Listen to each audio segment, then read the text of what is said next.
Yo, Saturday night special.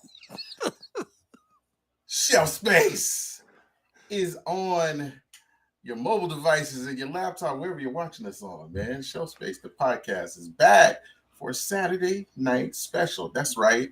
Almond cranked up the spaceship, came back down. Okay, it was such a nice shot of the moon from Earth tonight. Almond thought he'd come hang out with the good peoples of the planet Earth. And so Shelfspace is gonna do a little Saturday night special for you. I'm one of your hosts, Almond Brown. I got my mans with me, my ace, really the baby daddy of Shelfspace. I'm gonna let him introduce himself and let us know what's on the shirt, brother. Go ahead, introduce yourself. Welcome back, one and all, to the most poppinest podcast on the face of this flipping earth, the Shelf Space Podcast. I am one of your mini hosts, Headache Stub Mitchell, here to bring you some thoughtfulness, some kindness, some directness, and hopefully we will get you entertained and give you something to think about in your days going forward. As always, man. So, oh man, we quick fashion check. So, what's up with the shirt, man? You got the love's gonna get you. You already You know know, what it is. I mean, we gotta let the people know. You know, This is one of the most prolific quotes from the Blastmaster KRS-One, entitled with the song that's entitled by the same thing, Love's Gonna Get You. I love my house, I love my car, I love my girl, but eventually, love's gonna do you in. hmm. Now, would you consider that a love song? Would you say that was KRS contribution to the love ballads of rap? No, he doesn't have love in him. He Hmm. doesn't have love songs in him. Right. Yeah. Yeah. Love's gonna get you. It was a quick 101 in relationship management. You know, from how to basically it was on its way to a bad end, and here are the signs. Love's gonna get you. And that bass in that track is phenomenal. So yeah. So come. Hey, I want to ask you something. So every week I'm always revisiting something back in the '90s. I tagged you in the post about OC. Hey, you blast me for him. Now I ain't gonna lie. Look, all I heard listened to was that first OC, you know, CD. That was it. And then I moved on. That's your fault. Yes, it was. But you know what? That's why I'm enjoying it now.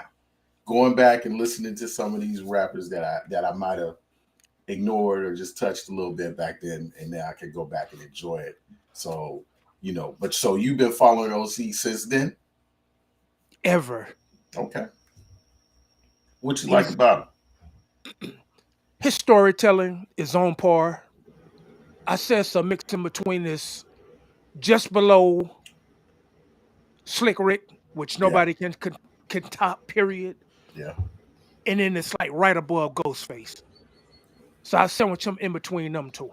Okay. Because Ghost put down some stories in graphic detail to where you out on the block with the old Earth holding her gown, you holding her up while her son is being shot. Ghost puts it down as far as Yeah, storytelling.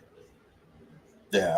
I checked out just because I've been listening to Cormega, Nas, and some of those. So I was just checking out some of those early '90s joints, and just came across um, that OC classic track. Time's Up. Thumbs up. Oh man, I just love listening to the track. Then I'll go back and listen to the instrumental. Then I'll go back and listen to it again. That beat is crazy. So That whole track is that's a career maker right there. yeah, Because yeah, that's primarily the one track that he has not been able to top that, and that was straight out the gate. right. It's kind of hard when your first hits like that, and and it's tough to follow that up. But glad he gave it to us, man. So yeah, I want to say what's up to my man D. What's up, Derek? Checking in. We appreciate you tuning in. Leave a comment. As we discuss some things this week, man. Love to engage with you. So, um, in the news, okay, let's do this real quick. In the news, since you like to call Almond a tree hugger, me and a couple other folks of the good planet Earth. Of course. Um, a really weird story you sent to me this week that was just odd was the 6-year-old shooting the teacher in the classroom. I mean, man, it was just I'm not laughing about it. It just was such a strange incident. It's still being investigated, but again, we've come back to this thing that keeps happening over and over and over and over and over again. We're all getting tired of it. Guns ending up in the hands of the wrong person. And Who's that's why I'm laughing. I'm not laughing at the situation. I'm right, laughing because we're back here again. right, This time it's going to be interesting to see how this plays out because we've had students rally around other students when it came to school shootings. And then now we have a 6-year-old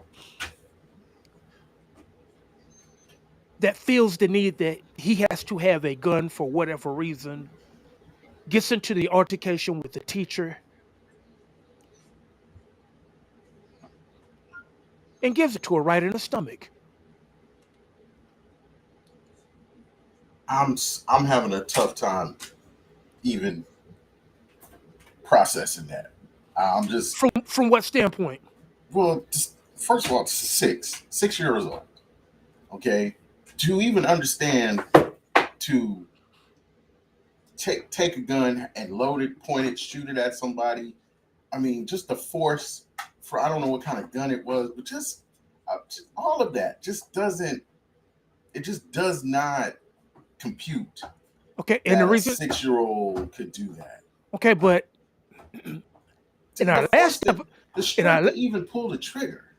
okay, in our last episode, we spoke about when I got shot at 8 years old. The young person that shot me was 6 years old. Wow, really? Yes, Okay. he was 6, Wow. and that's what got me is with him being 6 and saying that he had a gun. That's the first thing came out my mouth was, "Man, you BSing." Yeah. And he was like, "I can prove it to you." So instead of being smart enough at the time, since I was only 8, do it, prove it. I want to see it. And boy, did I get to see it. Right. Oh, Damn. and for those to bring the situation back forward, at 8 years old, some friends and I were playing at one of our boys' houses, and I don't even remember how we got into the conversation about guns, but the subject came up, and the young man said that he had a gun, and I pressed him and asked him to see it, and he went in the house, came back out, and him and my boy, they got into it over the gun, over who was going to hold it, because we were still thinking that it was a toy gun until the gun went off. I got hit in the right hip,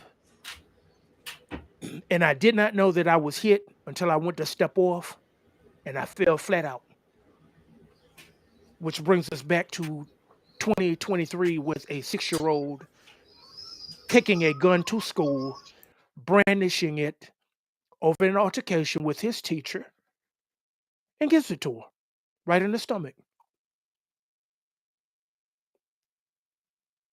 Yeah, that is, and then for it to happen, and same almost the same way the 6-year-old pulls the trigger. That's just. I mean, that's just hard to. I mean, I know it happened to you, but it's just really hard to comprehend that. So That's a little girl on YouTube. She's a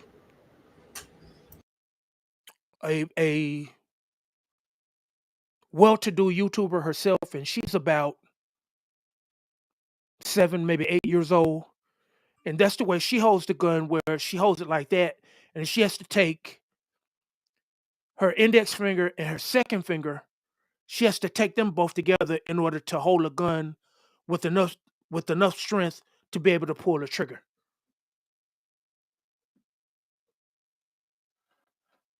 And we're yeah, I talking mean, about the and it's we're talking about happening. the and we're talking about the Canic SFX, which is maybe about that long. It's about 7 inches long.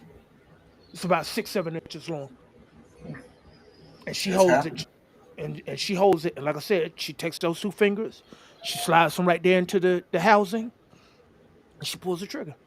And she's actually pretty good. Man. I want to say what's up to my man Ronnie. He's checking us out tonight. Ronnie Perry. Happy holidays to you, bro. What up, Um, Ronnie? Happy New Year, drop brother. yes, yes.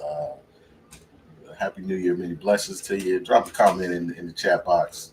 Um, let us know you're enjoying it. So, all right. So the 6-year-old shoots the teacher. And where are you gonna Where go with this? Because you're gonna go where every tree hugger goes. I want you to go I'm, there. yeah, I don't know if I'm gonna go where a tree hugger would go on this. All I want to know is, okay, what do you do now, and what do you do to keep it from happening again? What happens to this 6-year-old?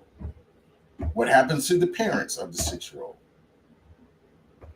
What do you do, Mister? Mister Arm to the teeth. Now, what do you do?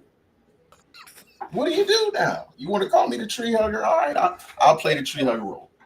You know, Mister Tactical. Where do we go now? Because I'm not against guns. We've had this discussion before, but what do you do with this 6-year-old? What do you do to prevent it from happening again? Sad to say, I will have to agree with what it is that we discussed um, behind the scenes with this. Keep Parents got to talking. I'm, be I'm gonna let my dog out. Keep talking. parents have to be held accountable for this one. It's kind of like when kids have accidents and they wind up going to court. The parent is always there, and then next thing you know, they have to deal with it that way. But that's the only way that you're going to be able to deal with this is holding the parents accountable with this one as well too. Yeah.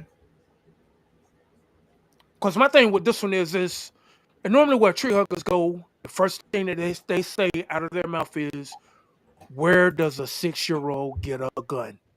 Right. We And know. you Ain't can for the get parents. you can get guns like going to go get a pack of now like I told you before. It's like going to go get a pack of now. So getting a gun is no longer the problem because guns are out there. Kids breaking the houses, they're breaking the cars. Where you all keep your guns in the glove box, under the seat or whatever. Y'all don't keep them locked up. They're breaking into houses and getting them. So access to guns, that's no longer a thing anymore. Is dealing with people after they have gotten a gun. I have a gun, but I'm not up in my gun using it when I get angry.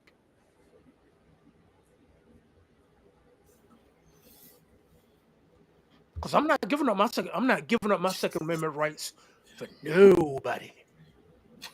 We know. Okay. We know you're not giving up your rights. Oh All no. right. We Uh-uh. know that. We're not coming for your guns. Okay. Kevin McCarthy. We're not coming for your guns. All right.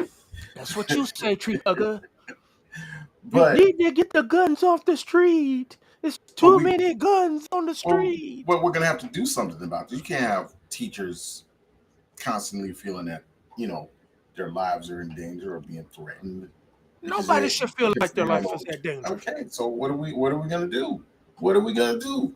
I need solutions You cannot from the put gun people. you cannot put Pandora back into the box. You can't do it. Pandora's already out of the box. You never hear a story about Pandora being put back in the box. Once Pandora is out, Pandora's out. The guns are out on the street now. You have to work on people. You can't work Right. on guns anymore. There's too many Okay. of them out. There's That's what I was 16, hoping you would say. 6 million guns out there. You have to work on people. That's what I was hoping you would say. And parents That have to work on right, children. right. You got to work on people. Because if I pull my gun out and if I have to brandish my weapon, my first thought is my mom saying, what happens if I go to jail? What happens to me when I'm standing in front of Allah subhanahu wa ta'ala on the day of judgment and he asks me, why did you shoot this man?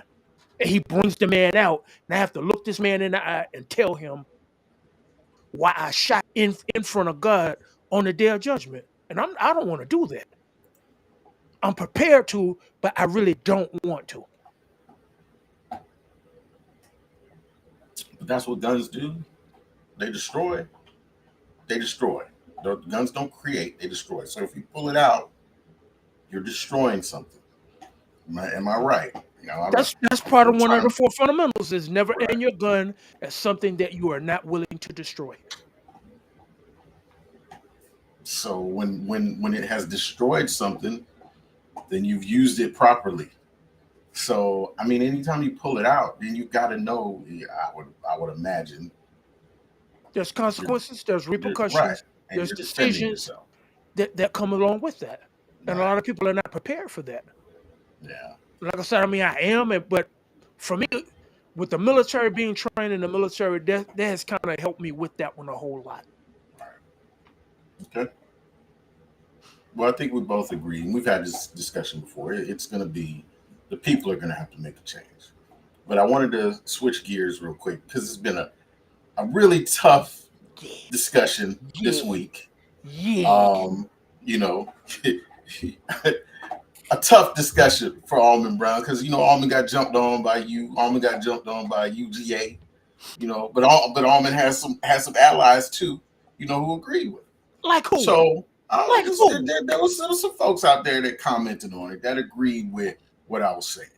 So if you were watching that Monday night game last week, you know what happened. Good brother DeMar Hamlin, the safety for the Bills, has a heart attack on the field. And at first it kind of looks sort of just Like a routine hit, like a routine a hit. routine play. No other play any different. He pops up and he falls back down. You almost don't even see him fall over. But come to find out, he's had cardiac arrest on the field. So they end the game. Lots of discussion about the safety in the sport, and then no, wait a minute, he No, didn't die. No, no, no, no, no, no, no. no, He no. just post. He Oh, just posted his first what you call him just a few minutes ago. right. His He first did social die. media post. He did die on the field. Yes, yeah, he Okay. did technically, in the medical sense.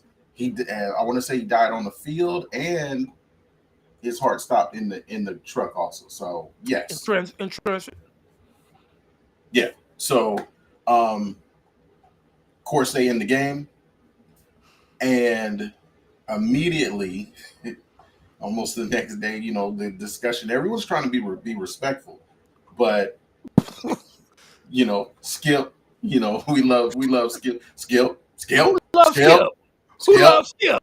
Skip. No, Skip. No, Skip.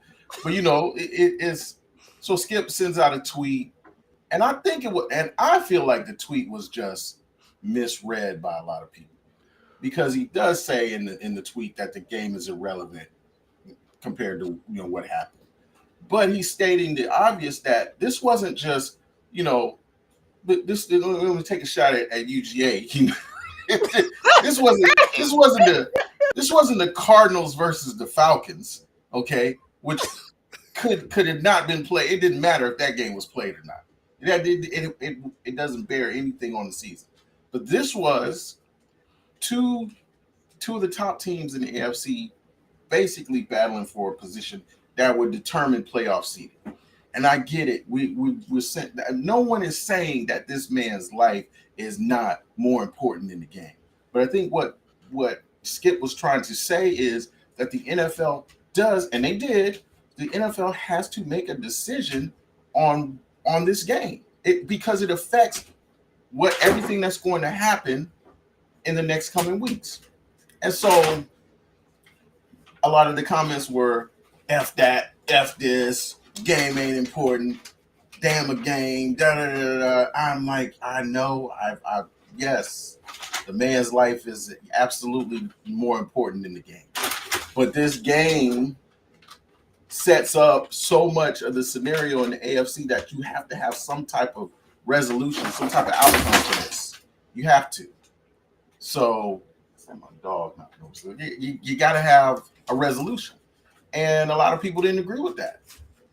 But honestly, the NFL season will be incomplete without some type of resolution on this game. Now they're not going to play it, but what they're hoping happens is Buffalo. I believe Buffalo wins, Kansas City wins, and it makes it real easy because it doesn't really matter to Cincinnati what happens. But if some other scenarios go down, now they got to flip coins. That just goes to show you how important this game was. And that's all I was trying to say. And I think that's what Skip was trying to say. Go ahead. But at a moment like that, why would you, on God's green earth and in heaven above, why would you make the tweet about the game continuing on in a real live moment? Why? You had 2 tweets before that. You were good there. But you have to keep going. You have to keep pushing the envelope. You have to keep it going even till it gets to the show when Shannon Sharp politely and respectfully asked him to take it down, and it turned into, I ain't taking nothing down. Now, how do you process that when as a player and you have this brotherhood and you ask a man that is not an athlete, that has no athleticism whatsoever, no understanding what it's actually like to be in the trenches in a moment like that. Ask him to take it down, and he triples down with the, I ain't taking nothing down. Well, First it started out with the when Shannon started doing his monologue, and your man's broke into his monologue. But you don't even have the sympathy to let this man get out what he has to say, and then your reply is, I was under the impression that we weren't going to touch this topic. oh, now he should have known better than that. Come on. But it's all tied to the same thing. That was my point. Is you should have just shut the F up. Don't say nothing. We all know that the game has to go on. We're all in understanding of that. But you got these big 576-pound men that's out there bawling their eyes out. And you have no sympathy, you have no empathy in your body to just be quiet. But you, being whom it is that you are, and I understand that we ask people to be themselves, but sometimes you have to edit yourself. People overreacted to it, man. All he was saying was really, it was the truth, and it was obvious. This wasn't, again, the Cardinals versus the Falcons. No, that game didn't even need to be on TV. They could skip that. But this was the two of the top teams. This was for first place.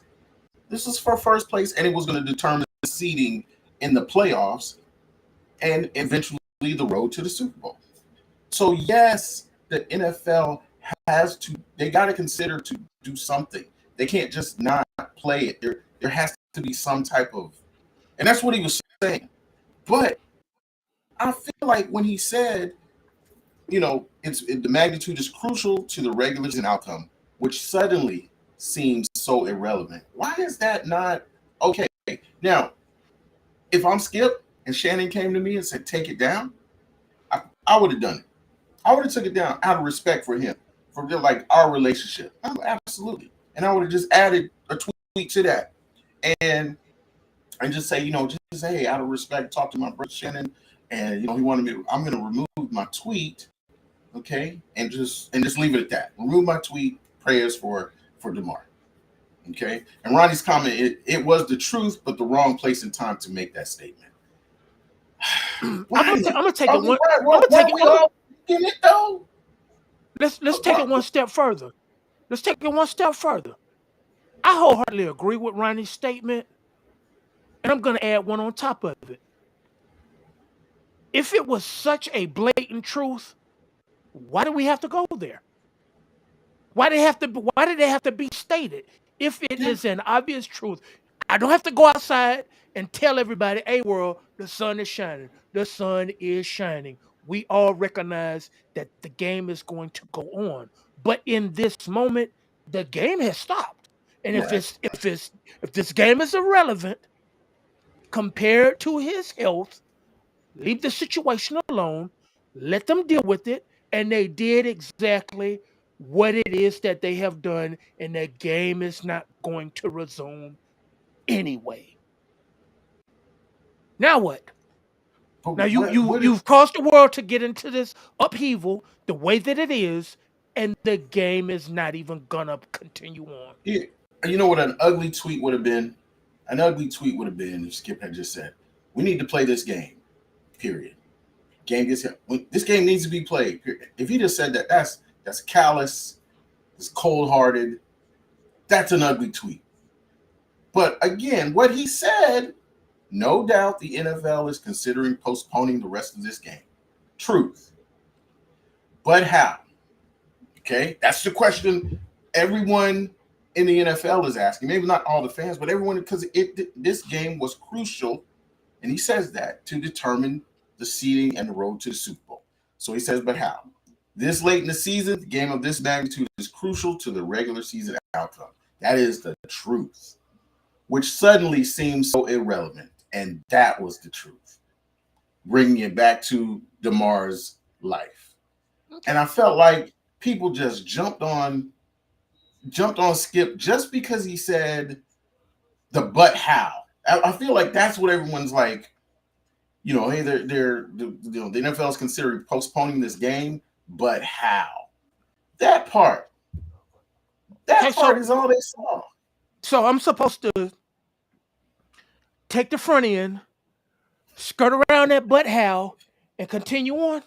I'm supposed to do that, and we're supposed to totally overlook the but how. Well, this is the problem with social media, with tweets, with posts. People are gonna interpret it, without its context, without its, his inflection, without, it might have sounded differently had it been spoken. But again, I think people got to read that with that in mind and just say, hey, whoa, you know what I mean? For him to just get jumped on like this, Skip, as much as you may not like Skip's not an idiot. He's not some cold, heartless idiot like to say this game's more important than DeMar. Who would say that? Who? Okay, we're gonna go ahead and we're gonna go there. Had this been the Tom Brady show, he'd have been on Twitter crying his eyes out. He would have went live on Twitter crying his eyes out for the Tom Brady show. He might have. You just berated your co-host, the dude that helped you make it through your contract. You berated him and told him, so what, to your accomplishments. F you and your accomplishments, because you would never be the Tom Brady show. That wasn't for the show. That wasn't for the show. Because anytime Tom Brady comes up, woo, we grabbing the panties, baby, and we putting them in a bunch. He toes the okay. Ronnie says Skip toes the line with racial statements. I wouldn't even go there. This is bigger than racial statements. Uh, This is complete and utter insensitivity. okay, I'll say this about Skip. I mean, Skip may argue the other side of it. I think there are other commentators out there who get close to the racial line more so than Skip. I think Skip's pretty fair. He just likes who he likes. I'm just Okay, and but even playing the devil's advocate, sometimes the devil is quiet. that's a good one. That's a good one. Um, that's a good one. But still, I just think people were really In the moment, I think that in their yes, in the feelings, moment, and they were in their feeling really unfair to Skip, and it may just come from some other things that's like there's Skip has said a lot of things that kind of ruffle you, kind of get you, you know what I'm saying, get your emotions up, and like Ronnie said, it comes close to feeling like it's like there's some racial hostility in it, and maybe that was everyone waiting to pounce on Skip when he says like if he didn't say the but how. If he'd have just said that no doubt the NFL is considering postponing the rest of this game. and I'll be true. This late in the season, a game of this magnitude is crucial to the regular season outcome, which suddenly seems so irrelevant. I think he would have been all right. But it was that but how. And everybody read that the way they wanted to. You know what I'm saying? Remember, Almond comes on here all the time and Almond says, we either live in a loving world or we live in a hostile world. If you live in a hostile world, then you're looking for the offense. You look for the offense. You look Okay, for it. but I'm gonna toss that out there, and I'm gonna give you something to hate on because I played this villain for so long. I don't know if I'm in character anymore. I am the villain now, and Mm, that's what Skip Bayless is. Skip Bayless is a villain. It gets him paid extremely handsome. It mm. keeps him. It keeps him at the forefront. You say he did a Lawrence Fishburne and what was that deep cover? Deep Lawrence cover. Fishburne went so deep he became he became a drug dealer. He was a cop that Exactly. turned into a drug dealer, man. Exactly. So that Skip been playing that for so long that there's in him now. Hey, I want to say what's up to Dawn. She's tuning in. Thank you, Dawn. We always appreciate you watching.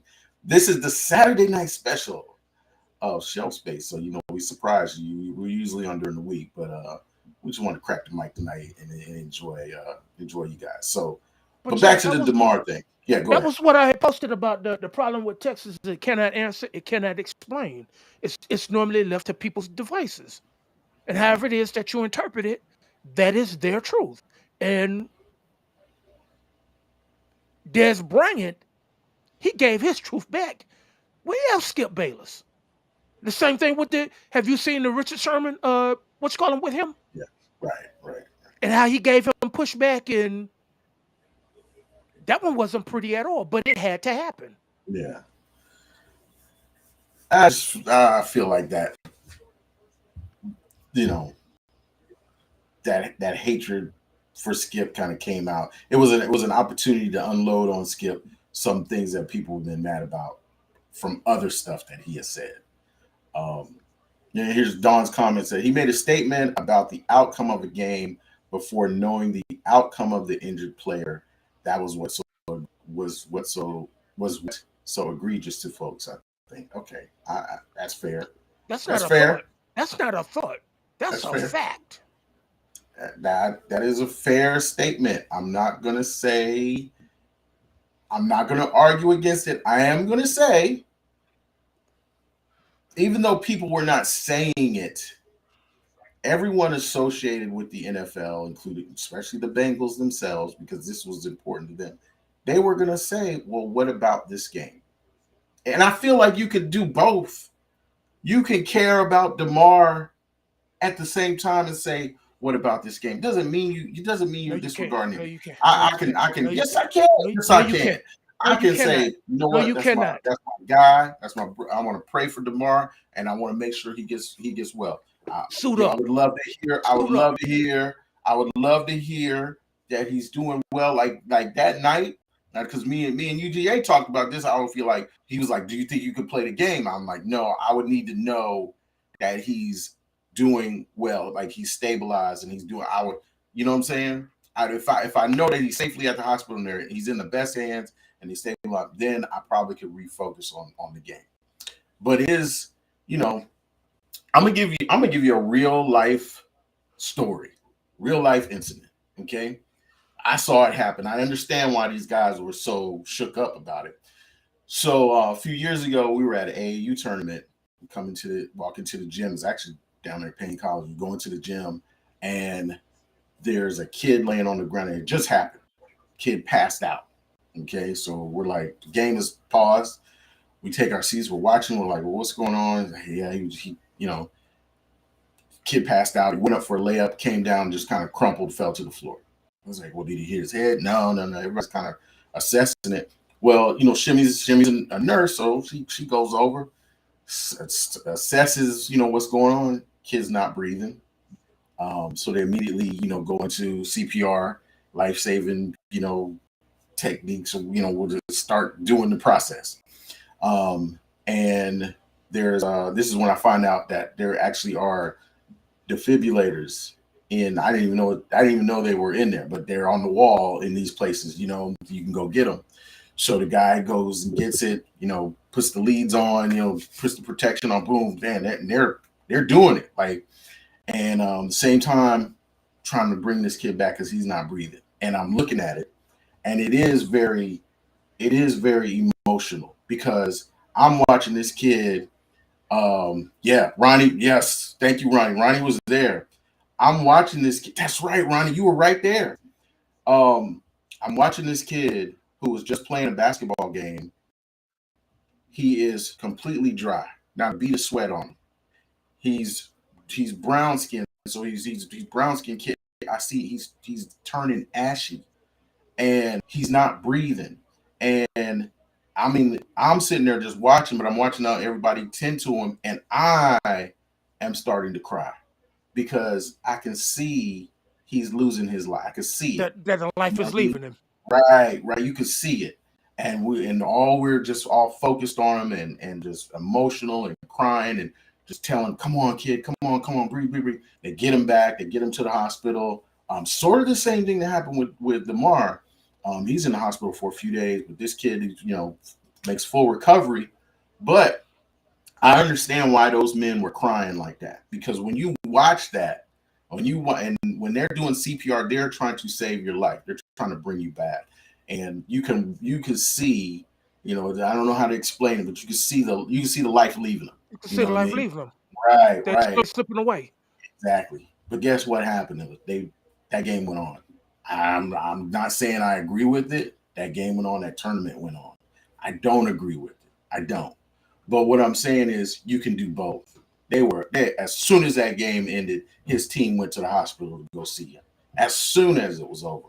But they went on in and finished their game. I don't know if their heads were in the game. They could play what. There was a change in the atmosphere but they played the game out. The tournament went on. What I'm saying is when something like that happens and you know that he's in the best hands and you're praying for him and you know what I'm saying, you may not be mentally all there, but once you know that he's okay, there's really nothing else you can do. You could go on. Now I'm saying I agree with the NFL canceling the game, but I think you can talk about resuming when can this game be played again, and you can talk about Damar's health. You could talk about it that day or that next day. I would say that next day, just so your mind can be at rest and rapidly. You need to know he's okay, and then you can have the conversation about, all right, what do we need to do as a team to get ready? Okay, here's what we need. But that's not what Skip did. He dove into that headlong in the moment. That's what makes that so egregious. Yeah. He dove straight into that one. And that's one of those hot takes to where I'm not even concerned about this man fully like that. I'm already thinking how we're gonna go ahead and milk this into content. This is gonna be live on the show tomorrow. So I gotta go ahead and go ahead and start firing, get these Twitter fingers and start firing these tweets out bam, so that's for tomorrow. But you That's don't even kind of know if what this his kid. But you don't know if that's this kind of what kid his has. job is. Okay, but you're not even concerned about if this kid has a I don't say tomorrow. that. Don't say that, You're man. not Come on. concerned about this kid having a tomorrow. You You're don't so know focused. how You're Skip so felt. focused. You're so focused on your tomorrow, not this kid's You tomorrow. don't know that. You don't know if that's you don't The know if that's tweet, how Skip felt. the tweet spoke it all. That's what I'm saying. You interpreting the tweet the way you want to interpret it. Skip might have had his whole family at the house on their knees at night praying for DeMar's health. You know what I'm saying? Skip, Skip might be Skip. Skip. Hey, I'm just The, saying. the, I'm just the saying. character Skip, I've seen, the Skip character might I have seen day in and day out, that's not in him. Skip might be checking on that man every day. Okay, I'm but just saying. you weren't checking on the man then. You spoke about the game, He not did. about He the did. man. All You did right. not send out prayers out to his family, to his organization, to the kids that he has impacted. You have said nothing about that. But you dive straight into the game. You're concerned about the game going on that we all obviously know this is not going to end the game of football. This is not even going to end this season. Okay. But we Right. have done all of this only to come to find out we're not going to play the game anyway. So now you've got these people stirred up. You done stirred up their cocoa and you done got them hot. And now their cups are empty. All right. So we'll say this though. One thing that as we discussed this game, we both agree on, and I feel like Skip in his tweet, okay, made mention of that when he says, which suddenly seems so irrelevant. So now that we're talking about things bigger than the game, bigger than the job, bigger than the next pair of pennies that drop, the bigger stuff. So now we're talking about life and happiness, all right? And I feel like one of the things that came out of that made kind of a surreal moment with this DeMar Hamlin injury was what's important in life. What are the things that are gonna make you happy? And ain't the job. I was thinking about what happened with him. We all work on jobs. We were just drop right there on the job like he did. I mean, yeah, they're gonna be some people there may be upset, a little sad. They just show up to the funeral, but the job gonna keep going. They're gonna find somebody to put in that seat. That's the truth. That's the truth. So knowing that, when we talk about what happiness is and fulfillment in life, his dream was to make it to the NFL, but was that really his dream? Was his dream really to be financially set to enjoy my family? What would what is it? Ronnie said they post your You job posted that position one tomorrow. today. You That's posted that right. one today. That's right. That's right. So you know what I mean? What is it? What does then, if we know that that's the truth, then what is the fulfillment? What does happiness look like in life? Where do we put our energy?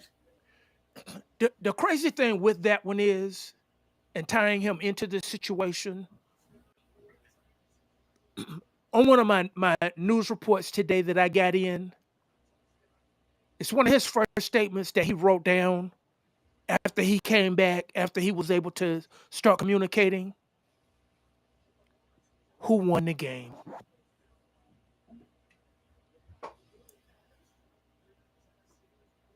Yeah, that says a lot. That says a lot. It says a lot about him. Who won the flipping game? Right. It says a lot about him. And we're a lot of times we're that way too. And I'm not downing the brother for knowing it, because I would, you'd want to know, because you've poured so much of yourself into getting there, what you got to do to your body and the discipline you got to have, and you're ultra focused on it. So I could understand why he would wake up and say who won the game. I could understand that. You for Me being an athlete, me being a teammate, even in my work environment, this is bigger than you. I'm just a cog in the wheel. I'm worried about the rest of my brothers. The other what 60, 61, 62 players that have come along with this journey, and this game stopped because of me. I Yeah, put a well, I he put a didn't even damper realize on that. this game. Yeah, he didn't even realize that. Right. And this becomes a situation that's far bigger than yourself.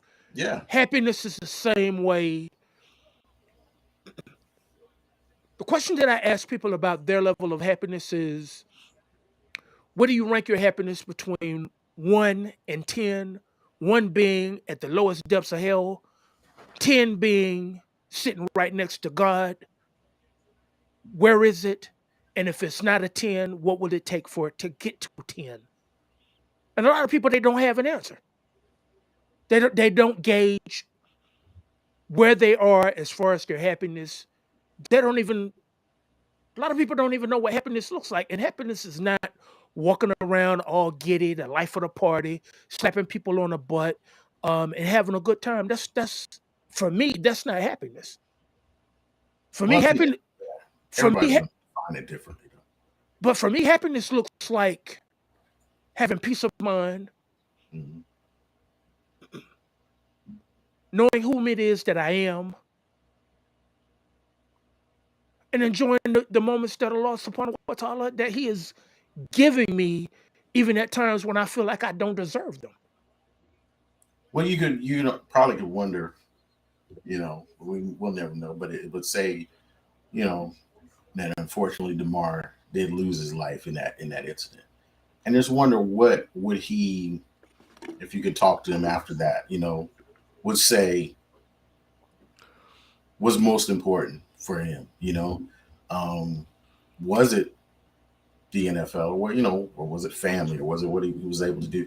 Like sometimes when you get faced with you know your mortality, some of those situations where you really understand how fleeting life can be, man. Your priorities change. Things that you thought were important aren't.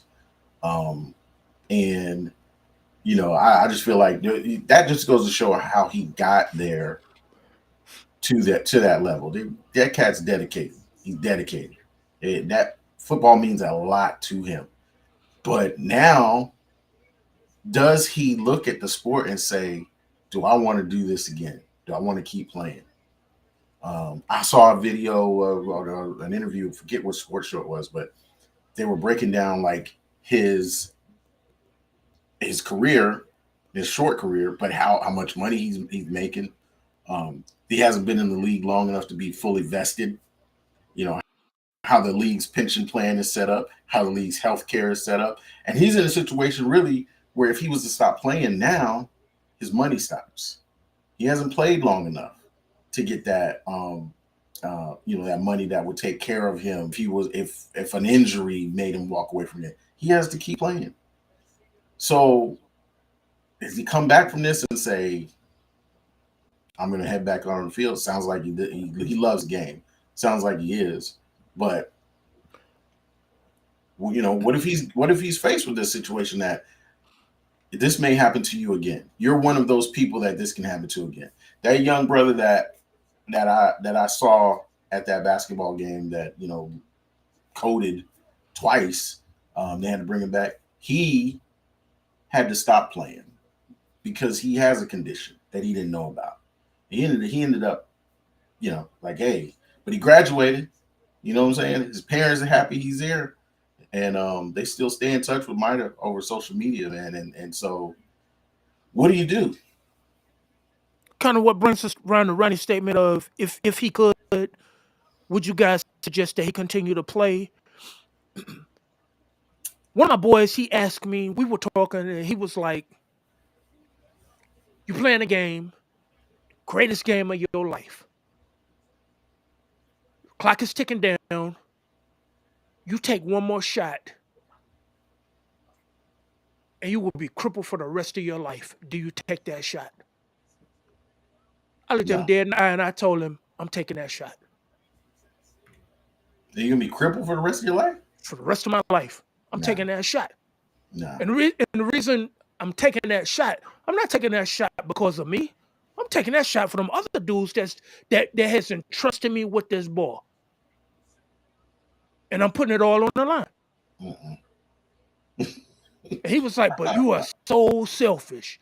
You are so selfish. How is that selfish if I'm concerned with everybody else that's around me? Mm-mm. This ain't just a regular pickup game out at Gym 6. We're talking about for all the flipping marbles. For Shout out to everything, Jim Six. for everything that I have done from playing over there, from the projects of Sandersville all the way up to the pinnacle. No. Everything that's it's just one moment. I'm taking that shot. Because I this want to shot ain't say for me. This shot for everybody else. I want to give a shout out to Jim Six. I went off in there one day. I went off one Saturday. I went off. Okay. Exactly. So you know what it's but, like. but no. I'm not. I'm not. No. Back to your statement. Okay. Back to your statement. Can't do it. And I'm gonna tell you why. I'm gonna tell you what. I'm gonna tell you why. And I'm. Gonna, this is the conversation that I would have with Demar. And I know he loves the sport. I know he loves the sport. But I would say to him, I think it's sort of like in just regular people's terms, like you and I, we go to work every day. And some people work hard on their jobs, but they don't work hard on themselves. Okay. And they give it all to the job and they short themselves.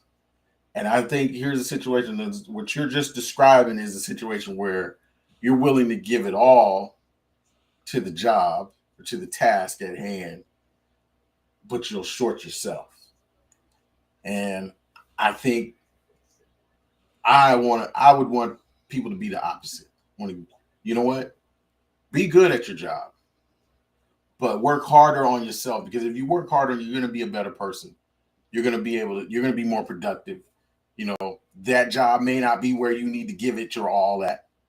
You learn something from there, you become better, and then you move on and you do something that you're really supposed to do. I would say to Demar, we're going to talk to the doctors and everything, but we don't want this to happen again.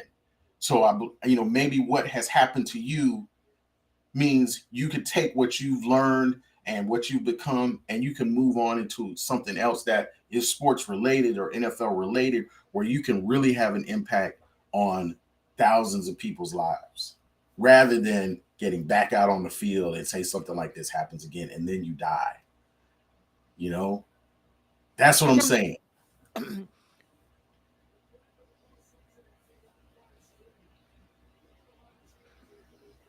We push people to do what it is that we love. But then in this situation, how do you not? And I'm looking at, and the reason I cannot get it all out is because I'm thinking about it from both sides of the ball. You do send him back out there, but then the dude that's lined up against him. I have to take into accountability. Do I take it easy on him? Do I go at him? Right. What do I do? So that's what makes me answering that question of which avenue do you steer him into. I want to tell him going back out there, be great. But if I tell him to be great, he has to find out what makes him great. Because It's gotta be his decision, right? but sometimes you can be a greater analyst, sometimes you can be a greater coach, sometimes your greatness is only going to be confined to being a player. Because it's just like asking a player, your man that can't hit free throws, Ben Simmons. The biggest question for Ben Simmons to honestly ask him is, why are you here? What are you actually doing this for? You're on the world stage. You're going to get critiqued about spitting on the ground. Why are you here? And for Damar Hamlin, that is a question that has to be sought after. That has to be asked and answered earnestly. Why are you here? Why are you in this locker room? Why are you on this team? Why are you really doing this? Yeah. Don says 20 anything is too young to die. Find something safe to do. I want to be safe. Safe is being scared. That's why I would take that shot. Because I hate being safe. I hate being scared. I was a But you, scared kid. I was a scared kid. well, I hated that. I we hated talk a being lot about fears and stuff, but hold on now. So you would take that shot knowing you're going to be crippled? I hated being scared. You're talking about a man that's ridden a motorcycle at 176 miles an Yeah, hour at we've 2 talked o'clock about in the that. morning. Yeah, we've talked about that and how you shouldn't be doing that. Listen. There is courage. There's being courageous, and then there's being reckless. Okay, there's two different things. It's two different Familiar, things. familiar Just for a man that has courage, been reckless and a man that has been courage. courageous. Something you've got to go through, but you're afraid, but you got to go through it, and you do it anyway. Courageous. Reckless. Something you don't have to do, but you feel like you got to do it because you want to be brave or you want to show that you're committed. But it's You know what I'm saying? Courageous on This, the battlefield in Iraq when I was pulling those uh, Republican guards back. When I had to drive across that field in that 113 yeah, with unexploded munitions that were out on the right. ground, I was ready to go. That was I kicked courage. in. I was ready to go. That was courageous. Riding a Yes, motorcycle at 2 o'clock in the morning at 176 miles an hour that's is reckless. idiotic. It's not Yes. even it's not even reckless. It's idiotic. Why would didn't want to do it? Uh oh. Uh oh. I was Headache. having fun. Headache got stumped. I was having fun. That's Me and fun. my boy, and the way the story goes, me and my boy, we were coming back from Atlanta, a night out on the bikes. We was already about half butt cute anyway, and I'm feeling myself. This dude in a Mustang want to pull up next to us. He want to start patting the gas at 80 miles an hour. He want to start patting the gas. I looked at my boy. He looked at me. I looked at him again, and I did that one. He did that one back. Clicked it back down out of fifth in the third. When I looked up, when I looked down at that dash, 176 miles an hour, Mm.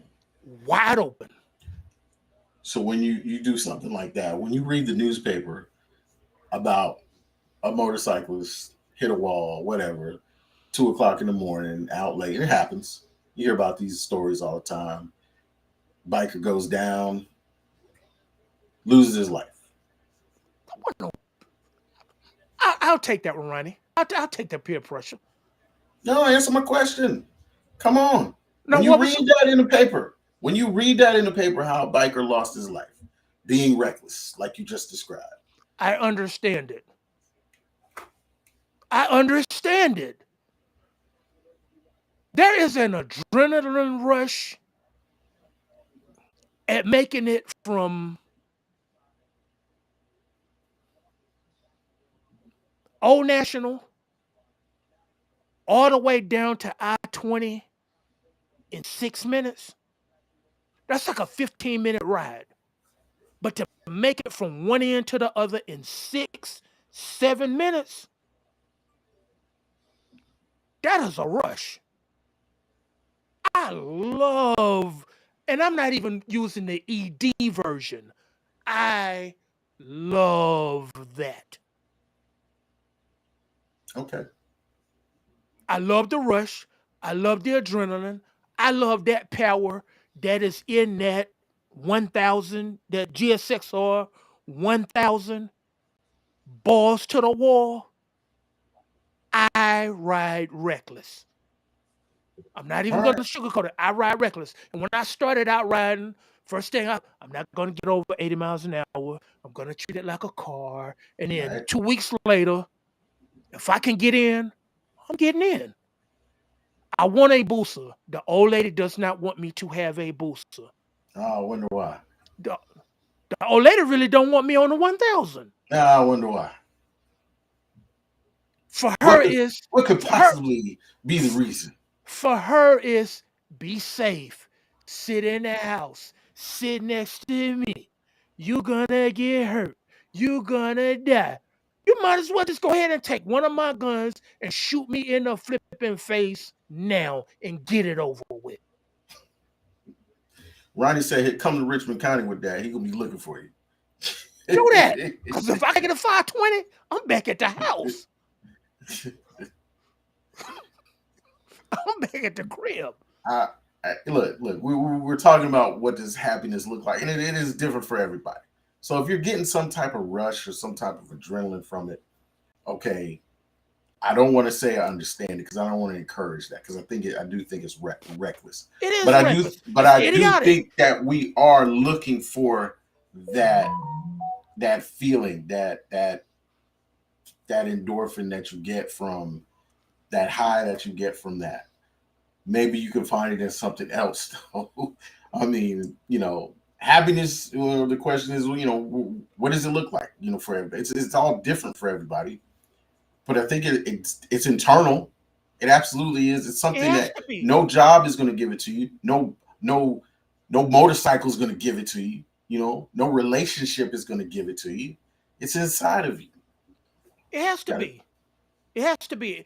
Happiness has to be within oneself, which is what gets me when people, I'm happy because they're happy.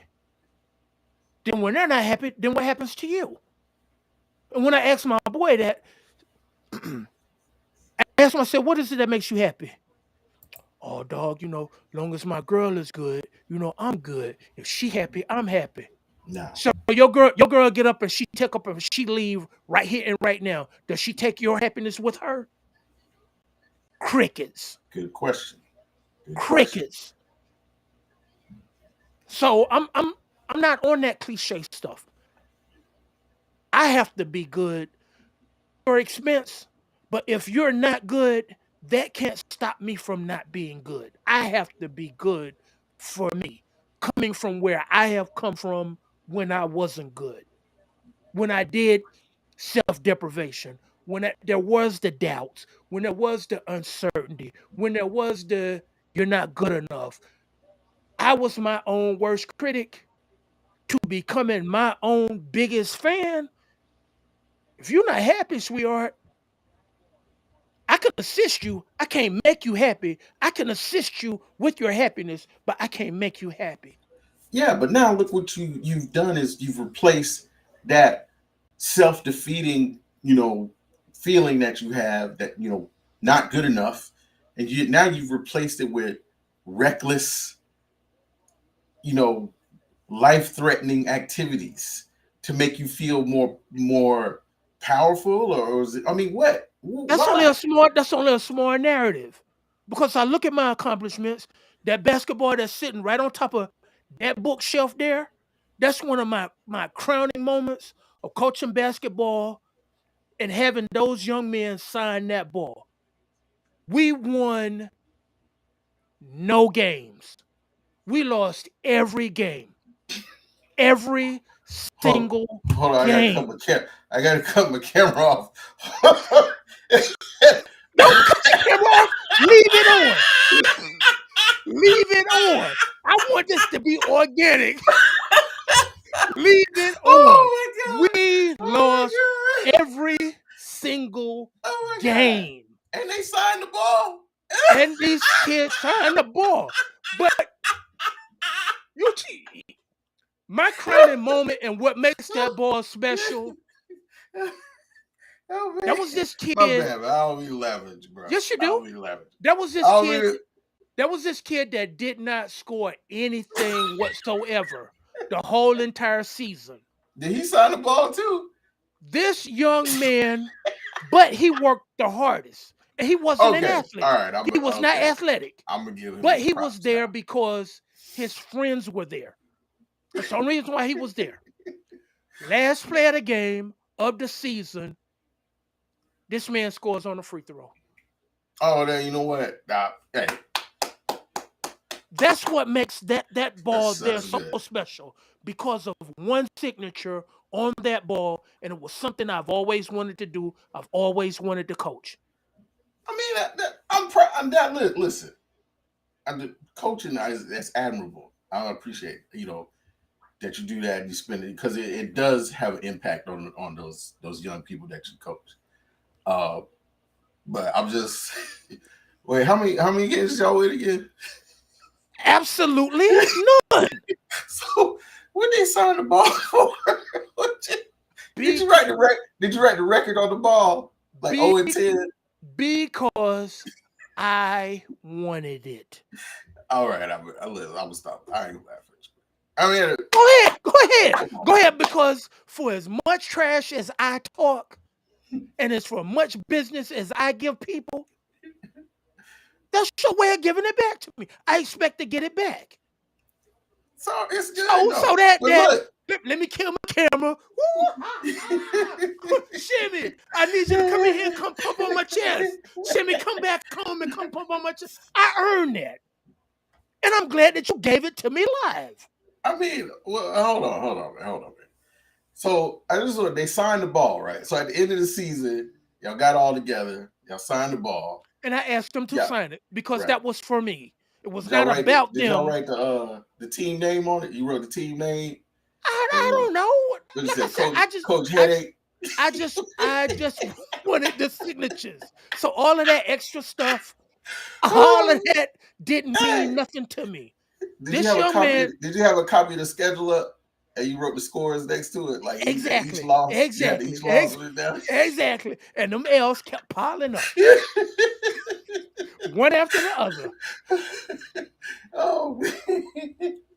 That's all right, man. Hey, I'm still applauding the fact. Man, get your Man, I'm still applauding the fact that you coached. get your participation trophy self It's back not on up the about block. winning. It's not about winning. It's about developing good people for the future. If it So wasn't about winning, I appreciate it. you wouldn't be feeling the way you felt about the Bills game. Hey, no. See, Yeah. hmm, Yeah. no, that ain't fair. That ain't fair to say that. And That and ain't fair. and and you already know me. I am not fair. I'm You just know saying. that one. You know that I The, am not fair. the reason I was asking, just like Skip, about the Bills game is because that's going to determine do the Bills go on the road or are they going to have home game? That's all I was saying. It don't matter if y'all the Okay. Bills, y'all gonna win anyway. Which I need y'all to win tomorrow. Absolutely. I need y'all to win tomorrow anyway, so we can go ahead and get into the playoffs. Oh, you need our help. Yeah, help Hmm. me. Help me, Okay. brother, so we can turn back around and then wind up playing you all first round. Help me, brother. Can you please help me, brother? Hmm. You know what? I'm not gonna sneeze at that.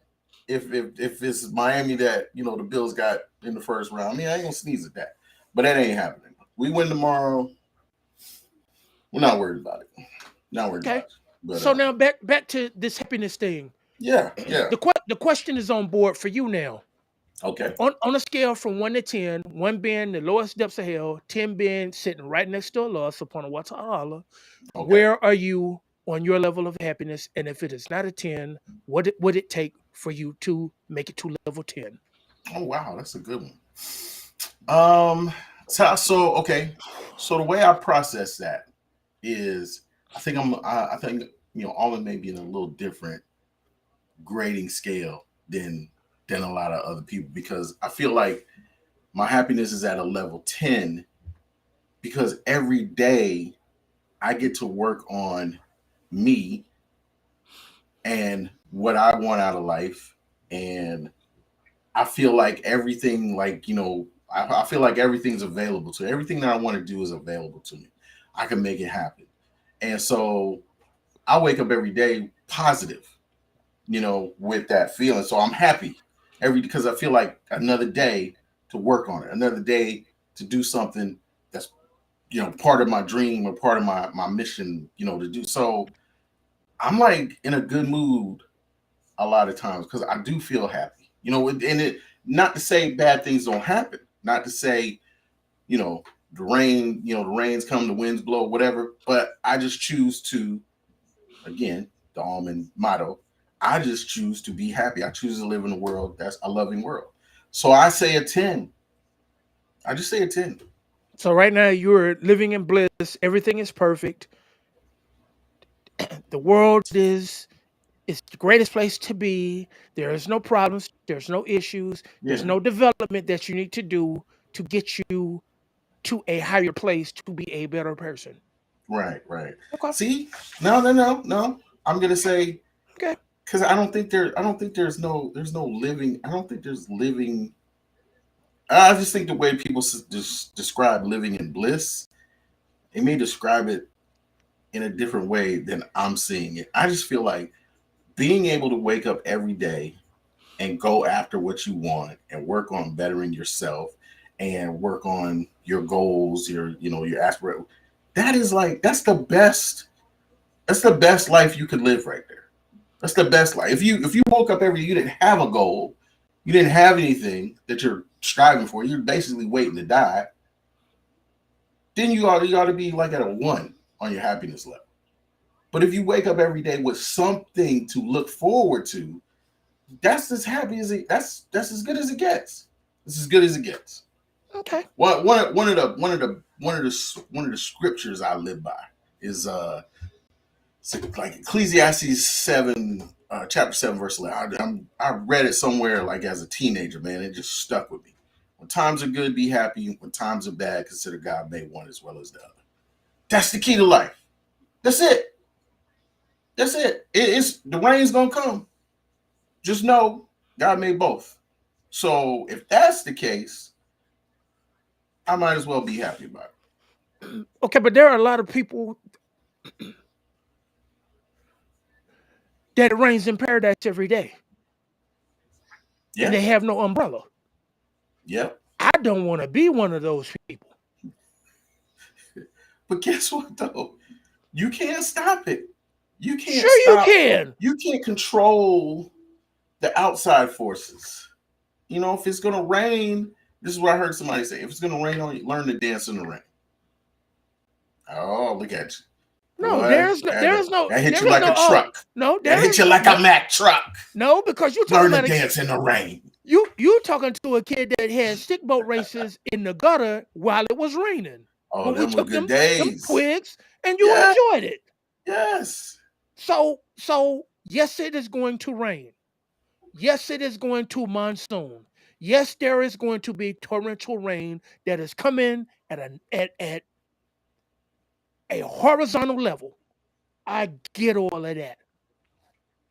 You're not stopping this show though. Right. And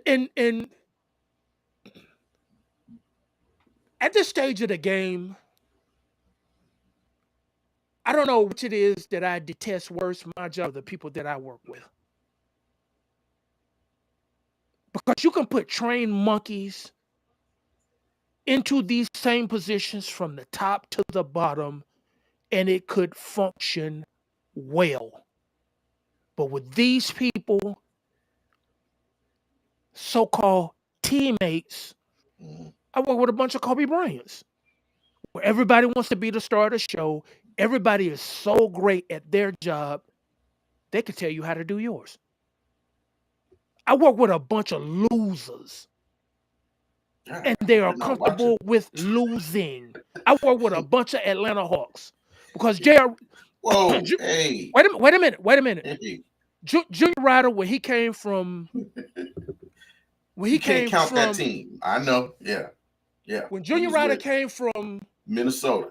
no, when he came from the Trailblazers Oh and yeah, yeah, yeah, he yeah. That's went right. to the Hawks. Yeah, He said that was the worst team that he played on because yeah. It was a bad team.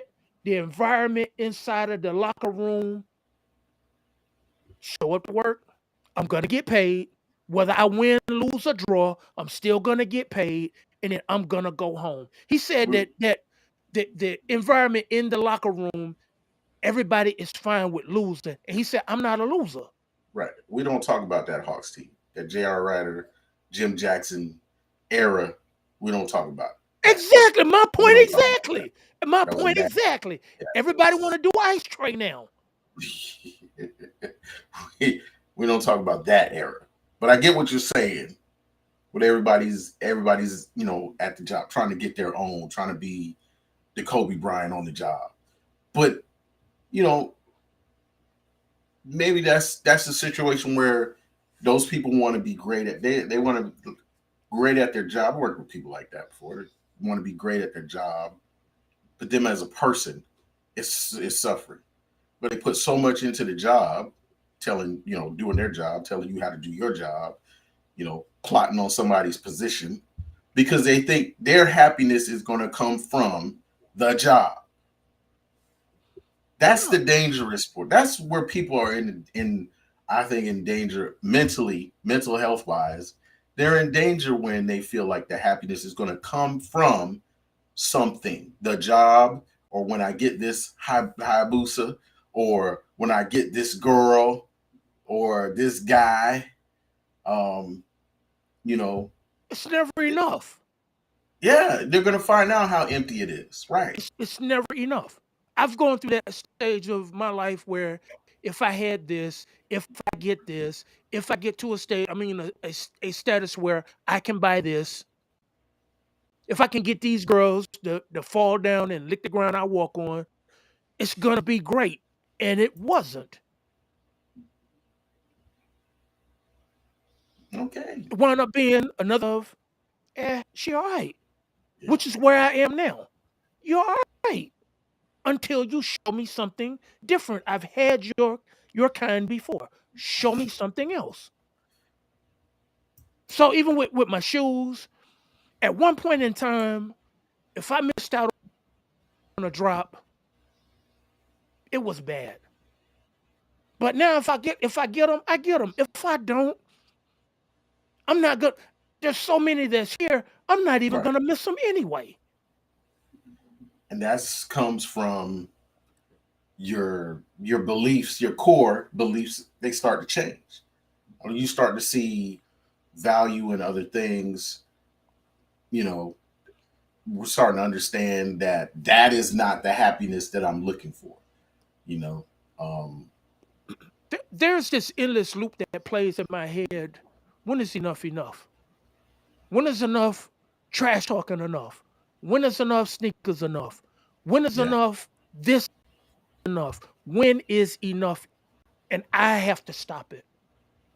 Like I said, I mean, if I'm gonna look for happiness externally,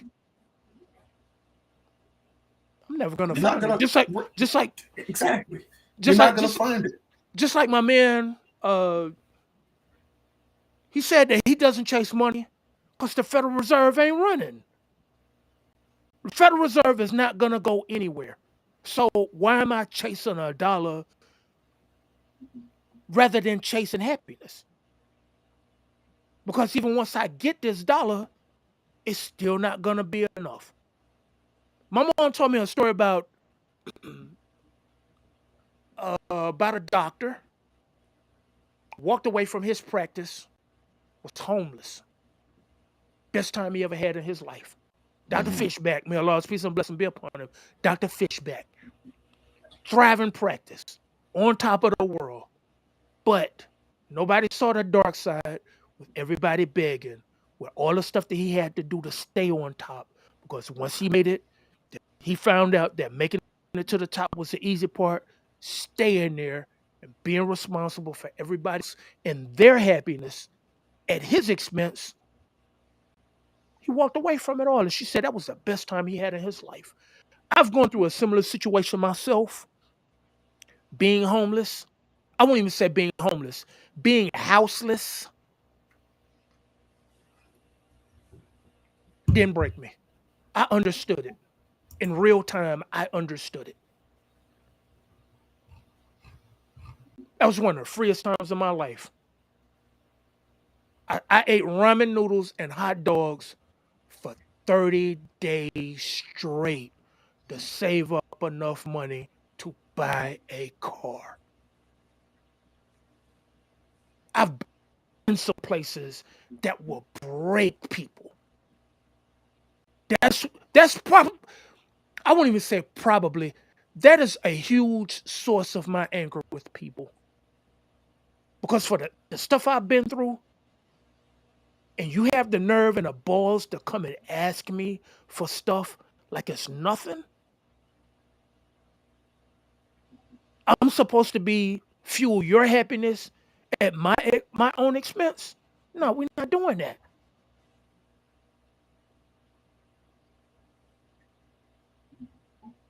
My happiness means everything to me, and I will fight you to death for it.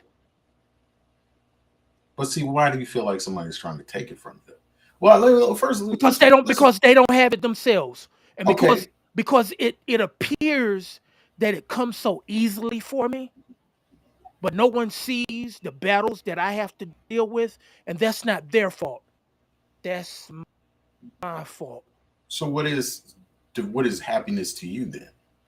Happiness is peace of mind. Okay.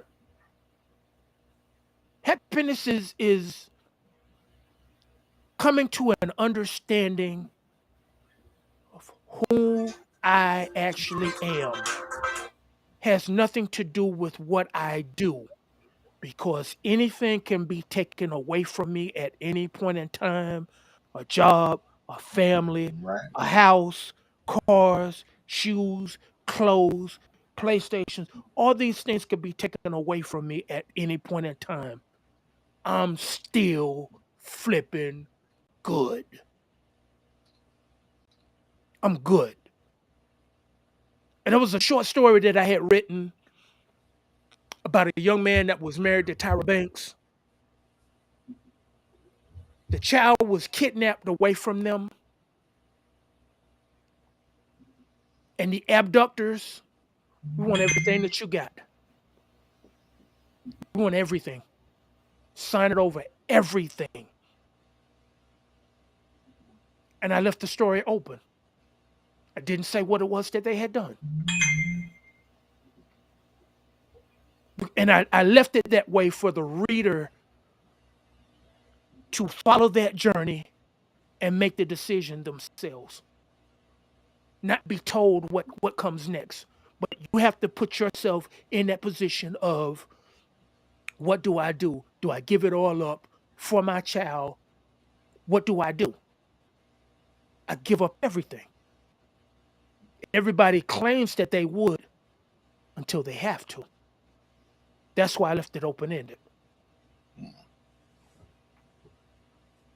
But yes, I will fight you. And that's the one thing that the old lady hates about me. It's my level of happiness. Mm-hmm.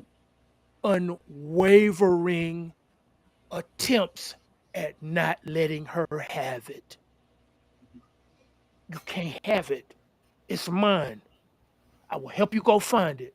I will help you to go get it. I cannot give it to you, because once I give it to you, how do I get angry with you when I voluntarily give you my happiness? Um, One of my boys, she loved to rap, writing on break, writing on her job, going to the studio, putting out music. Her girl, that's stupid. You rapping is stupid. Who you think you gonna be? You think you gonna be the next Future? She gave her rapping abilities, and have not rapped a moment since. yeah. But she, I and, mean, it's wrong to do that. Right. You can't let someone take away, your passion, your dream. and- Yeah. but that's the thing though. They don't take anything away. We give it to them. You give it up. Right. That's true. Just like Dante Nero, he says, there's no such thing as victims. There's only willing participants. Mm-hmm. You will be a participant in my nightmare. You want to stay here and be with me. It's how the average relationship goes. It's based off of the person's worst trauma. who Right. has the biggest trauma, and you can't leave me because I have this trauma. So Okay. there, and I do believe that there's no such thing as victims. There are only willing participants, because after the event happens, it gets measured on what you do. Either you go back and you stay here with me in my version of hell, you pick yourself up, pat yourself on the butt, and get back out on the block. Right. That has I to be agree getting there. to factoring people's level of happiness. Like I said, you can't have mine. But I don't That's even think it's something that you gotta fight to. to I just don't attain, think. fight to Well, keep. I don't want to say fight. You do have to be aware of that. People will try to put a damper on your spirits. We'll come in and try to change your mood. That you would be aware of. But I don't think anyone, if you've really gotten your core beliefs set up and your goals set up, and you know who you are, like you say that a lot. You know who you are. It's going to be hard for somebody to come and take or cut off your happiness. It's going to be hard for them to do that. That doesn't stop them from trying, though. Oh, you're right. Yeah, yeah, yeah. You're So right. that's what I mean about the I will fight you for it, because for sale. And that's Hmm. normally what it is when people give up their happiness. They don't sell out. They buy into somebody else's, into their system. You buy into the system of, if you're safe, you're I mean, if you want to be happy, happiness is over here with me where it's safe. Happiness is not out on 20 doing 120 miles an hour with one hand. Happiness is not jumping out of an airplane. Happiness is none of these things. Happiness is right here in this house with me. Yeah, And I don't want to do that. So what my level will put me at a level 10 would have been children with a productive life, coming from a loving home with two parents that didn't love each other. They liked each other. To me, it takes a whole lot more to like somebody than it is to love somebody. Because if you around somebody long enough, you'll F around and fall in love by accident with somebody, given enough time. But to honestly walk into somebody and see, I really like this person, like what it is that you and Shimmy have, where y'all two like each other, that's a whole lot on a whole different level than I love this woman. I like this woman. I am a fan of this woman. This woman has her fault. I'm still here any flipping way because I choose to. This don't have nothing to do with love. This has everything to do with this woman. that's That's gonna be that's gonna be a good topic to dive into on another show. I want to do that, but what we were because talking about I know happiness, that though. that one comes with a lot of work that other Yeah, people don't see, and it comes yeah. from a lot of work on your behalf, and it comes on a lot of work on her behalf too. Hmm. No, you're right. You're right. But something you said that I kind of reminded me of what we were talking about earlier, like this time of year, and how people are um, looking for that happiness, and how we don't want to put it into something or look for something to give it to us. But we are in that time of year when the holidays come around. It's a real thing when people are feel that loneliness, that depression, and they're looking for that happiness. You know, um, this time of year, and we were talking about really it might be called the holiday blues or something. But coming into this time of year when you feel like you haven't done enough, with yourself, you feel like that relationship or that family relationship that you haven't nurtured it all year long.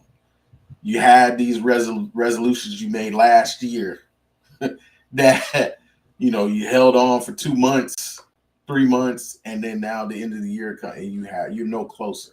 You're like in the same spot. So people start getting into this mode of depression this time of year because it's just sort of natural. The end of the year we start to take stock and value of our lives, and we look at all the relationships that didn't work out this year, and the arguments and the resolutions that we didn't follow through with, the money that we didn't make, The weight you and didn't lose and the that you weight picked you up didn't over the lose. summer. Oh man, yes, yes. So you come to that, and then it's everything on TV is happy, smiling, give gifts, all that. Maybe you're not in a position to do that. So now the burden of the holidays and the position that you are in on your life, a lot of people will lose or feel like their happiness is being sapped away from that. Loneliness, depression, suicide, things. They start contemplating those things. So, what are some ways that are to overcome those holiday blues, or do you know anybody experiencing that, or what would you say to people, in facing that? Looking at the end of the year, especially going into the dead of winter, you got Thanksgiving, Christmas, New Year's, um, Sweetest Day, Valentine's Day. You got 6 holidays that roll back to back. And that's defeating. Mm. And it's hard to get up to say, I got another tomorrow. Got a cousin that was shot with his own gun day before Christmas. Mm. And that is brutal for his family. And the worst part about that one is, and people down around holidays, Comes that, back, that they yeah, got to come around. Same right. thing with Judge Lentola. Just read that one that she lost her husband the eve before Christmas Eve. Mm. And she's just speaking about it now. And she said, and of course, she's devastated with it because the life that she's built and how much he has poured into her. What would I tell people? Keep going. Mm. It ain't over. Keep going. Periodically, stop, take stock at where you are. It's okay to glance back, but don't look back. Glance back. Get a bearing to where you are. And if you have to look back to see how far you have come from your starting line. And sometimes that's a lot better than looking forward to where the finish line is, because sometimes we feel like the finishing line is 100 miles longer than from where it is that we've started from. So I don't discourage people from glancing back. Don't look back. Glance back. Get your bearing. When times get tough, get your bearings. I've come this far. Got to keep going. Got to keep going. It's a good word. I like that. I'm big. I'm bigger than this. But then, I mean, I have also had this beaten into my head. My life is much larger than my own. And if my life is much larger than my own, there's other people that's depending on me to keep going. There's other people out there that's depending on me to be their cheerleader, to be their fan, even when I don't have it for myself, even when I am angry or have something going on. They're still depending on me to be their fan and be their cheerleader and subscribe to whatever it is that they have going on. But I have it to give because my life is much larger than my own. Yeah. And I'm not worried about what people give me, what people support me, what people say, what they don't say. It's my life. Say what you're going to say. I'll accept it for however minute the truth is in it. We're still going. Yeah. And I I like got, that I you got, said that. I have somewhere I am looking to get to. Hmm. I like that you brought up the word give.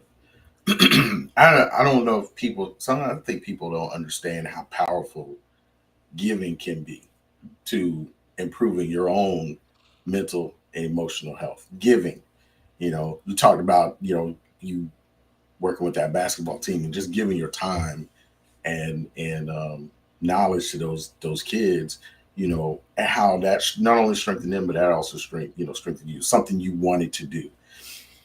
I think it was a tough time when it comes. You mentioned, when the holidays come around. If you've ever dealt with a death, whether it happened during the holidays or not, it's tougher if it happened during the holidays because it's so much more. It's so much more evident for you to experience. But someone who was there during the holidays and now is not anymore, and when the holidays come around, you just get that ultimate sadness because you feel like you're there's a missing piece you can't have. And so I would encourage people, I struggled for a long time with the holidays and I loved Christmas and I loved the holidays. But after my mom passed, she was a big, she loved the holidays. That was her time of the year. So it always became a tough time not having her around. But what I started doing, to help with that feeling was do things during the holidays that I know that she would do. Cook things, decorate the house in a certain way, and just do things that she would do, and it makes you feel like that person is there with you. I would say that's one thing to do.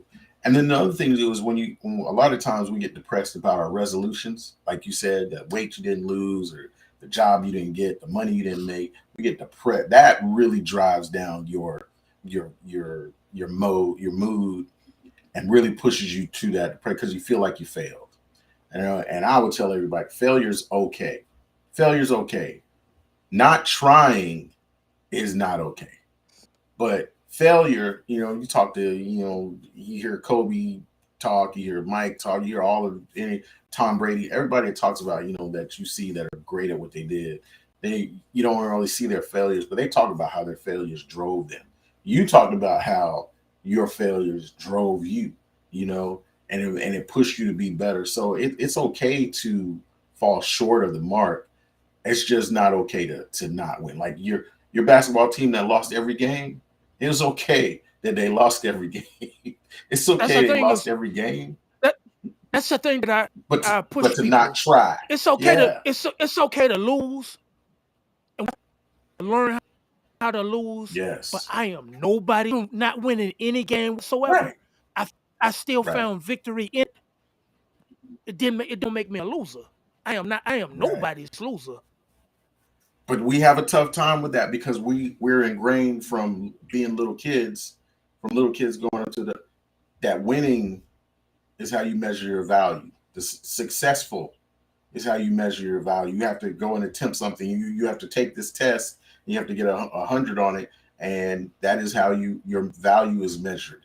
You have to play this game, and you have to win, and that's how your value is measured. So failure, we're taught, is bad, and we carry that on into adulthood, on into our lives. And so when we don't reach a goal, we beat ourselves up. We're not good enough.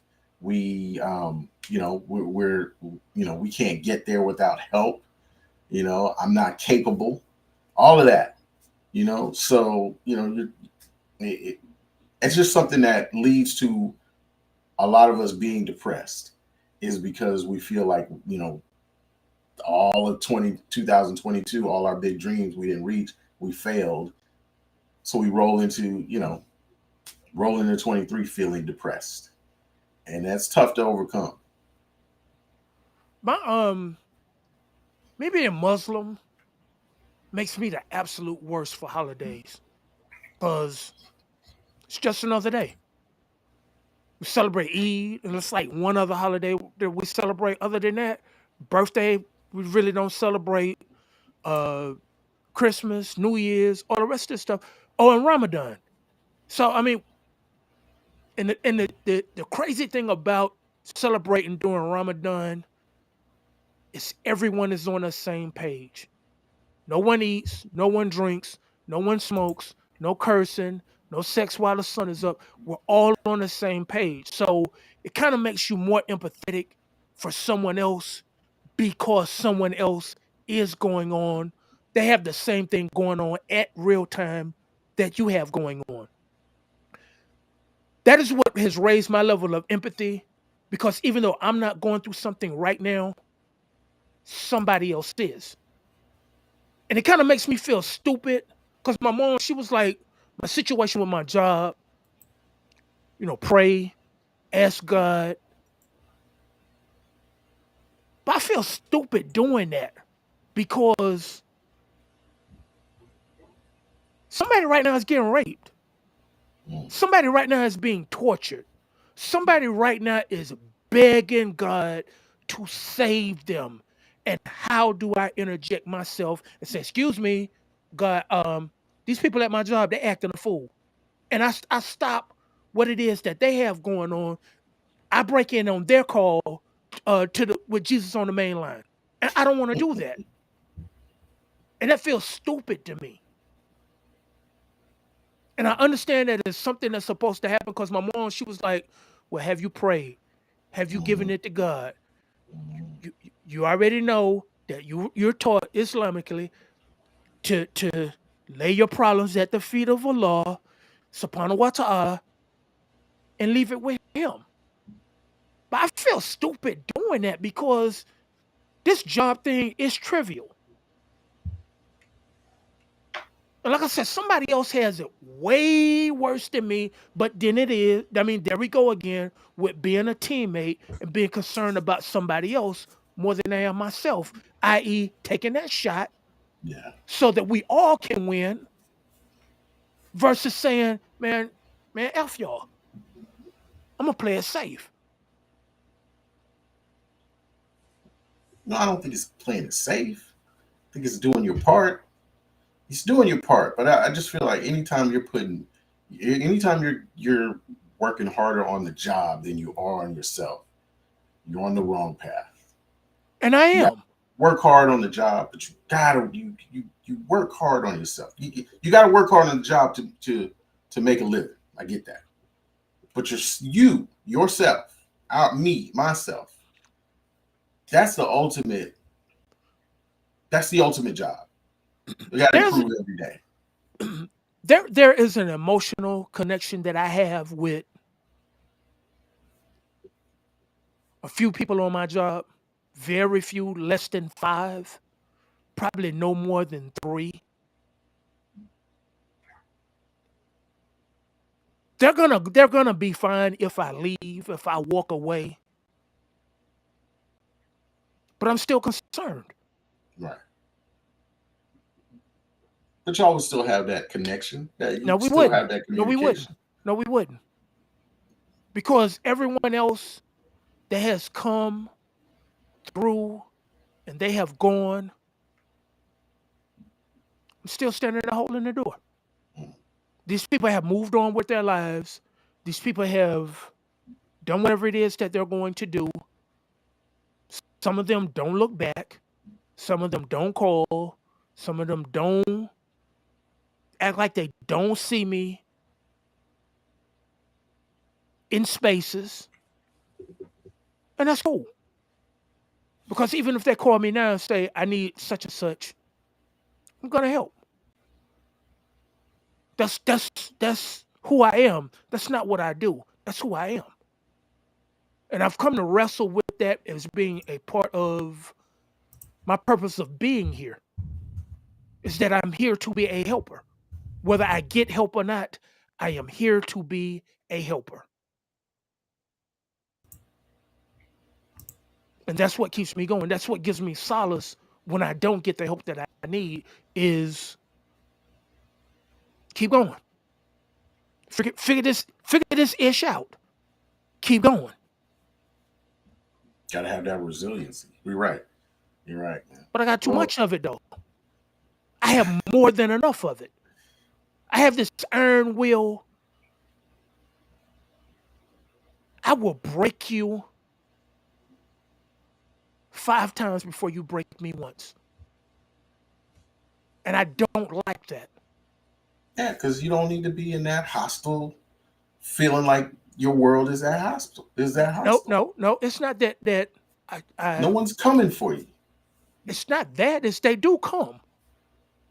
They do come. They come with the I know you look matter of fact, there's a saying that I use on my job publicly on the radio. I look out for me because you won't look out for us. You refuse to look out for us, so I look out for me. But in looking out for me, I'm not helping you to help you.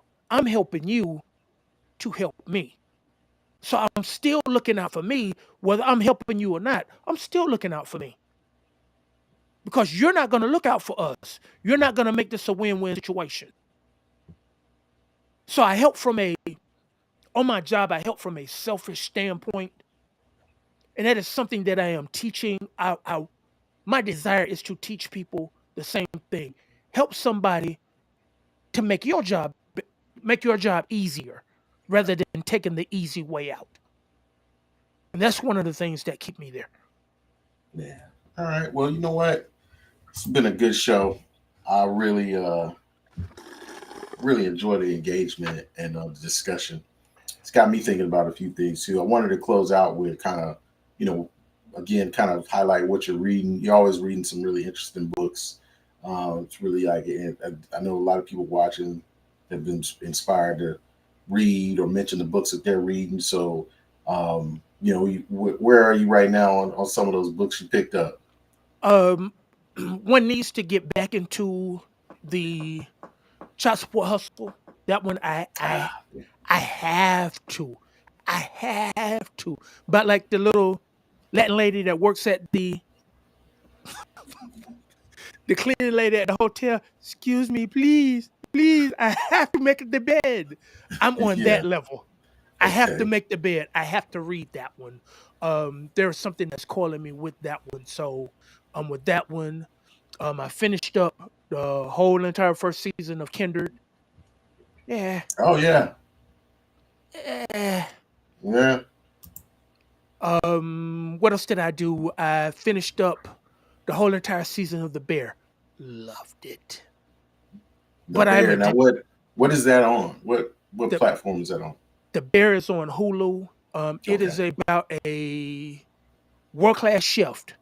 He is the best in the world. His brother never thought he was good enough. He wanted to work in a family restaurant, but his brother wouldn't allow him to. So that is their connection. His food is their connection. He goes off to school. He takes the abuse from the head chef, comes out and winds up being a world class, phenomenal chef to come back to the hood in Chicago to run a rundown restaurant that make you love the people. Everybody has their own set of problems, but it makes you love the people. But I mean, I'm a messed up individual. So I mean, I like stuff like that. When I see the little man overcomes everything that's Yeah. piled up on top of him, I love that. Okay. But the bear, I loved it. I'm gonna check that It's out. I've been it's funny. yeah, I'm gonna check that's on Hulu. I'm gonna check that out. I started watching that second season of The White Lotus. So I've been watching that. First one was really good. There's a book I read. I just tried to grab a screenshot of it so that you can see it. I just finished up this book here. Let me see if I can show it on the screen. There we go. Okay. It's called Ready, Set, Change. Just finished this up. And the guy talks about doing life experiments. A lot of kind of what we were talking about today, like what you were talking about, is something's not working for you. You know, you're not getting the results you want, relationship, job, you know, people, whatever. Now, he gives a formula to do life experiments to try to inject something different in that relationship or inject something different in that interaction to where it'll elicit the change that you want. And I mean, it's real. It is really Some of it's a little, gets a little, drags you down a little bit. But when he gets into doing these life experiments, it makes a lot of sense to do it because we like kind of what we're taught about failure. You know, that failure is bad. It's kind of ingrained in us. But doing life experiments it helps you to sort of break outside of those set rules. And so things might be different from you. Your life experiment may give you a different result. We might do the same one and give a different result for you because you have a different mindset, mentality, how your happiness is supposed to play out. But it at least helps you rather than coming to the end of the year with all those things that you wanted to do and no change happened. It at least helps you get some change. So where I'm going in the right direction or I'm going in the wrong direction. So Have that you was a read? fun book. Have you read Who Moved My Cheese? I have, yes. Okay, Forget that's who some manager was like, hey, read this. So we had to read it for work. Yes. Yeah. but that's what made me think about that one. And where I started laughing is it's something that I heard about 2 weeks ago. It said A plus B equals C. A is what you want. B is what they want. No, no. A is what you want. B is what you do. C is the results. Mm. Yeah. You want this, but you do this, but you don't get A. That's what made me start Yeah. laughing at where A Yeah. we think that A plus B is supposed to equal A when Right. A plus B actually equals C, and we never understand why we are Yes. still getting C. Yeah. That's what There made me you laugh go. about that one. That's it. Yeah. That's it. And he just talks about do life experiences. A lot of times we're afraid to change. We're afraid to change. Even though we don't like what we're getting, somehow we think that what we're going to get is going to be worse. The So we devil that hold you on know to is better than the right, devil that you yeah. know better than the devil that you don't. Right. So we just hold on to bad. Yeah. So yeah, man. So it's been a fun week. I'm gonna watch the rest of the second season of White Lotus. That's been weird. So I feel like it's real strange ending's gonna come out of that one. So I'm gonna watch that this week and get on to some other books. And I'm starting to do like build this library. I don't get the hardcover. I just build a little digital library and just throw them in there and read them. But I'm listening to you. Read these books.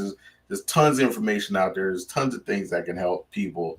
You know, on this journey, and it's in books. And a lot of times, we don't invest in them. It will be fun to see how much knowledge you can gain by just checking out a book, once a week. A new book once a week. So that's gonna be part of our journey this year for Shelf Space. So I like that. So with that, man, I'm gonna let you close us out. I'm Almond Brown. I'm gonna leave Spaceship parked in the driveway for the night, but I'm gonna spend the night on planet Earth tonight.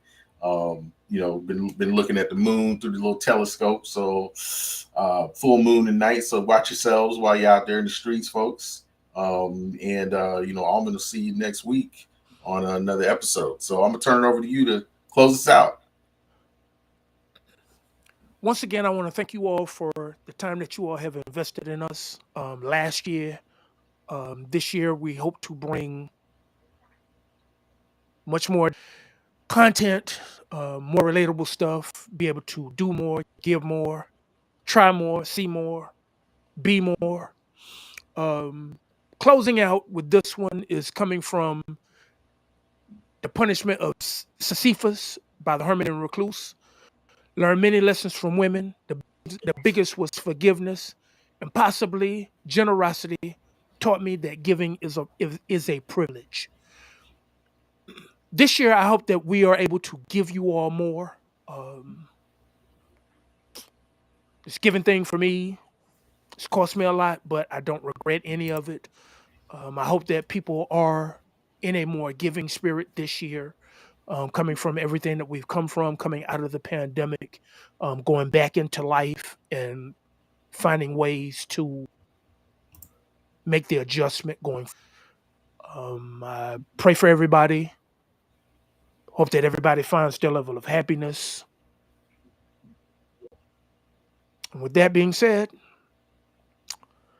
be good. If you can't be good, be yourself. If you can't be yourself, Be honest. Shoot paper, not people. All right. With that, we're going to sign off. Good night, everybody. Good night.